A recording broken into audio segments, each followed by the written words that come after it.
વાત કરીએ સમાચારોમાં પાટણથી ખબર છે કે જ્યાં હારીજમાં ઠાકોર સમાજના આગેવાનોએ બંધારણ તોડ્યું. પૂર્વ બીજેપી પ્રમુખ દશરથ ઠાકોરના દીકરાના લગ્નમાં નિયમો તોડવામાં આવ્યા. વીઆઈપી રિસેપ્શન, વીઆઈપી ભોજન અને વીઆઈપી કંકોત્રી છપાવવામાં આવી. લગ્નમાં માત્ર એક મીઠાઈ પીરસાવવાના નિયમનો પણ ઉલાળ્યો આવ્યો. પ્રતિબંધિત હલ્દી રસ્મ, ગ્રાન્ડ એન્ટ્રીના પ્રસંગો યોજાયા. સાંસદ જ્ઞાનીબેન ઠાકોરની હાજરીમાં જ નિયમોનું ઉલ્લંઘન થયું છે.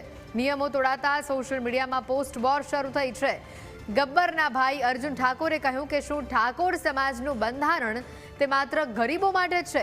સામાન્ય લોકો માટે જ નિયમો અને આગેવાનોને બધી જ છૂટ? આ પ્રકારેનો આક્ષેપ પણ કરવામાં આવ્યો. ત્યારે આ ફોટો પણ વાયરલ થયો છે, જેમાં જોઈ શકાય છે કે જ્ઞાનીબેન પણ અહીંયા જોવા મળી રહ્યા છે. આ ઠાઠમાઠથી જે લગ્ન યોજાયા હતા, એક બાજુ બંધારણની વાતો અને બીજી બાજુ બંધારણનો જ ઉલાળ્યો ઉલટતો હોય તે પ્રકારના આ તસવીરો જે સામે આવી રહી છે. અને સૌથી મોટી વિગત જ્ઞાનીબેનની જે આ તસવીર સામે આવી છે, અમારી ટીમ સતત પ્રયત્ન કરી રહી છે જ્ઞાનીબેનને ફોન કરવાનો.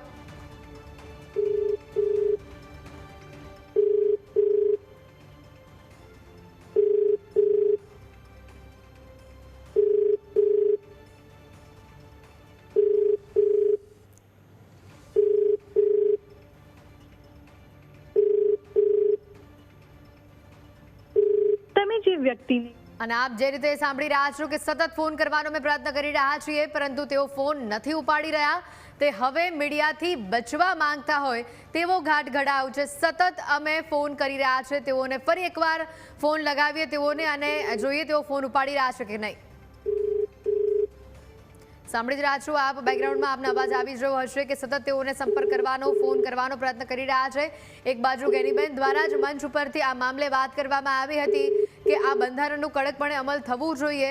બંધારણનો જેણે પણ ભંગ કર્યો તેને સજા થશે, સમાજ બહાર કરવાની સજા પણ થશે, ત્યાં સુધીની તેમણે વાત કહી હતી. અને હવે જ્યારે આ બંધારણના ધજાગરા ઉડ્યા છે, જો જે રીતે આપ સાંભળી રહ્યા છો કે ફોન નથી ઉપાડી રહ્યા, તો કૃપા કરી પછીથી પ્રયત્ન કરો. સતત અમારો પ્રયત્ન ચાલુ છે, પરંતુ તેઓ ફોન નથી ઉપાડી રહ્યા. અને હવે આ મામલે તેઓ પોતાનું મૌન તોડે છે, તેઓ મીડિયા સમક્ષ આવે છે કે કેમ તે જોવાનું રહેશે.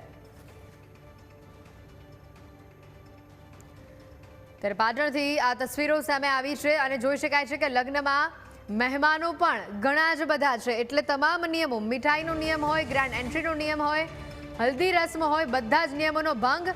સાંસદ જ્ઞાનીબેનનો જવાબ લેવાનો અમે પ્રયાસ સતત કરી રહ્યા છીએ. ન્યૂઝ કેપિટલની ટીમ સતત તેઓને ફોન કરવાનો પ્રયત્ન કરી રહી છે, સતત તેઓનો સંપર્ક કરવાનો પ્રયાસ કરી રહી છે. વીઆઈપી રિસેપ્શન, વીઆઈપી ભોજન, વીઆઈપી કંકોત્રી છપાવાઈ. લગ્નમાં માત્ર એક મીઠાઈ જ પીરસવાનો નિયમ હતો, તેનો પણ ઉલાળ્યો જોવા મળ્યો. પરંતુ હવે જ્યારે જવાબ આપવાની વારી આવી ત્યારે સાંસદ જ્ઞાનીબેન ફોન નથી ઉપાડી રહ્યા. અમારી ટીમ સતત તેઓને ફોન કરી રહી છે, પરંતુ તેઓ અમારો એક પણ ફોન ઉપાડી નથી રહ્યા. એટલે હવે તેઓ મીડિયાથી બચવાનો, જવાબ આપવાથી બચવાનો પ્રયાસ કરતા હોય તેવું લાગી રહ્યું છે. જો કદાચ અમારો આ વિડીયો, કદાચ અમારી આ વાત તેમના સુધી પહોંચે છે તો તેમને જવાબ આપવો યોગ્ય છે, કારણ કે મંચ ઉપરથી તો તેમણે ઘણી મોટી મોટી વાતો કરી હતી સમાજના બંધારણને લઈને. ત્યારે હવે જ્યારે જવાબ આપવાનો સમય આવ્યો ત્યારે તેઓ કેમ નથી જવાબ આપી રહ્યા, કેમ મીડિયાથી ભાગી રહ્યા છે, કેમ ફોન નથી ઉપાડી રહ્યા, તેવા અનેક સવાલો હાલ થઈ રહ્યા છે અને આ સવાલોનો જવાબ જ્ઞાનીબેને આપવો પડશે. આ તસવીરમાં તમે કંકોત્રી પણ જોઈ રહ્યા છો. કંકોત્રી પણ જે વીઆઈપી કંકોત્રી છપાવી છે અને કંકોત્રી માટે પણ ખાસ નિયમ બનાવવામાં આવ્યો હતો. ઓછામાં ઓછા મહેમાનોને બોલાવવા માટેનું પણ બંધારણમાં ઉલ્લેખ કરવામાં આવ્યો હતો. મીઠાઈ પણ લગ્નમાં એક જ હોવી જોઈએ, કોઈ હલ્દી રસમ, કોઈ ગ્રાન્ડ એન્ટ્રી, કોઈ ડીજે નહીં. આ બધી જ બાબતોનો ઉલ્લેખ કરવામાં આવ્યો હતો, પણ આ બધી જ બાબતોનો અહીંયા ઉલાળ્યો જોવા મળી રહ્યો છે. સમજતા રતનસિંહ અમારી સાથે ફોન લાઈન ઉપર જોડાયા છે.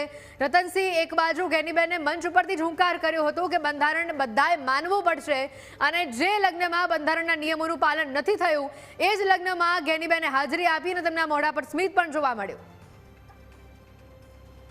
ચોક્કસ એટલી જે રીતે વાત કરવા, અત્યારે તો બનાસકાંઠામાં જે રીતે થોડા દિવસ અગાઉ જે રીતે બંધારણ બનાવવામાં આવ્યું હતું, 16 મુદ્દાઓનું જે રીતે બંધારણ બનાવ્યું હતું, જે નેતાઓ અને ઠાકોર સમાજના જે આગેવાનો દ્વારા જે આ બંધારણ બનાવવામાં આવ્યું હતું, પરંતુ અત્યારે જે રીતે મહત્વના જે સમાચાર મળી રહ્યા છે કે પાટણના હારીજમાં ઠાકોર સમાજના જે આગેવાનો અને નેતાઓ છે તે બંધારણના ધજાગરા ઉડાવતા જોવા મળી રહ્યા છે.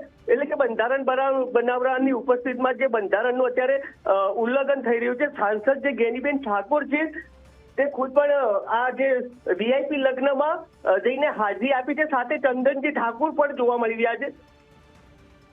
એટલે કે પાટણના જે પૂર્વ જિલ્લા પ્રમુખ જે હતા દશરથ ઠાકોરના દીકરાના લગ્ન હતા અને લગ્નમાં બંધારણનું ઉલ્લંઘન છે તે જોવા મળી રહ્યું છે.